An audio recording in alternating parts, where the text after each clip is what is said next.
నా పేరు doctor are Nagaraju. నేను ప్రాంతీయ పశు వైద్యశాల డోన్లో అసిస్టెంట్ డైరెక్టర్గా వర్క్ చేస్తున్నాను. ముఖ్యంగా 20 తారీఖు నుంచి ఈ నెల ఈ యొక్క బ్రూసెల్లోసిస్ వ్యాక్సిన్ స్టార్ట్ చేయడం జరిగింది. ఇది వచ్చే నెల 19వ తారీఖు వరకు ఇది కంటిన్యూషన్ జరుగుతుంది. ఈ యొక్క వ్యాధి లక్షణాలు ఎట్లా ఉంటాయంటే, పశువుకు వచ్చినప్పుడు ఈ యొక్క జ్వరం రావడము, తర్వాత నెక్స్ట్ ఈసుకపోవడము, ఆఖరి నెలల వయసులో ఉన్నప్పుడు ఈసుకపోవడము, తర్వాత ఆ ఈసుకపోయినప్పుడు ఈ యొక్క మనుషులు దాన్ని ముట్టుకోవడం వల్ల కూడా ఈ యొక్క వ్యాధి సంభవించే ఆస్కారం ఉంది.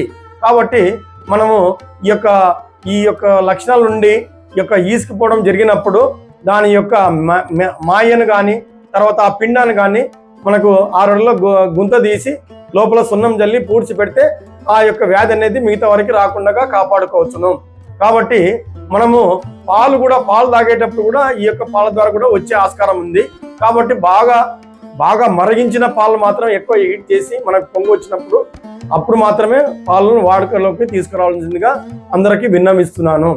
కాబట్టి మనము ఎందుకంటే మన పశువులు బాగుంటే మనుషులు కూడా బాగుంటారు.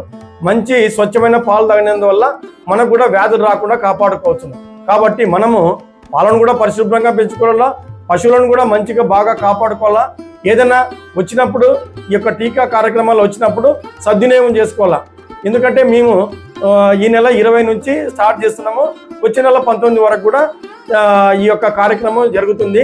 కాబట్టి మీరు ఏమాత్రం నిర్లక్ష్యం చేయకుండా ఈ యొక్క వ్యాక్సిన్ని ఉచితంగా వేస్తున్నాం. మేము మీ ఇంటి దగ్గరికే వచ్చి ఈ యొక్క వ్యాక్సిన్ వేయడం జరుగుతుంది. తర్వాత అంతర్జాలంలో కూడా ఆన్లైన్లో కూడా అప్లోడ్ చేయడం జరుగుతుంది. కాబట్టి రైతు సోదరులు, ఈ యొక్క బ్రూసిల్లా వ్యాధి అనేది ఏంటంటే చాలా ప్రమాదకరమైనది.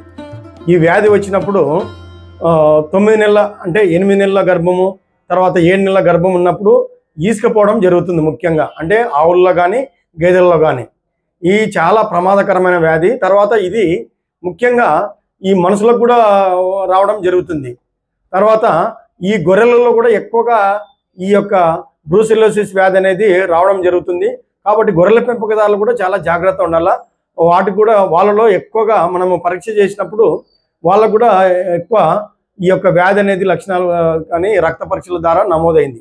కాబట్టి రైతు సోదరులందరూ ఈ యొక్క వ్యాక్సిన్ మన పెయ్య దూడలకి అంటే ఆవు దూడలు కావచ్చు, తర్వాత మన గేదె దూడలు కావచ్చు, 4 మాసాల వయసు నుంచి 8 మాసాల వయసు లోపల ఉన్న పేదూడలకు మాత్రమే ఈ యొక్క వ్యాక్సిన్ను వేయడం జరుగుతుంది. ఈ వ్యాక్సిన్ ఆ యొక్క దూడకి వేసినప్పుడు జీవితాంతం కూడా ఈ వ్యాక్సిన్ అనేది పనిచేస్తుంది. ఆ జబ్బు అనేది ఎటువంటి పరిస్థితిలో దూడకు రాదు.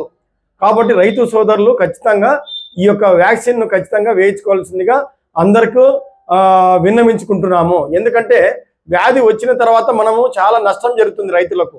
కాబట్టి వ్యాధి రాకముందే మనకు దూడలకే ఈ యొక్క వ్యాక్సిన్ వేసినందువల్ల చాలా ఉపయోగకరంగా ఉంటుంది. ఈ యొక్క వ్యాక్సిన్ను మన గ్రామాల్లో కానీ పశువైద్య కేంద్రాల్లో కానీ ఏహెచ్ఏలకు కానీ మన వెటనరీ అసిస్టెంట్ల దగ్గర కానీ అన్నిటి కూడా సరఫరా చేయడం జరిగింది. కాబట్టి రైతు సోదరులు మీరు వాళ్ళకి సహకరించి మీ యొక్క పెయ్య దూడలకు ఖచ్చితంగా ఈ యొక్క వ్యాక్సిన్ వేసుకోవాల్సిందిగా రిక్వెస్ట్ చేస్తున్నాము.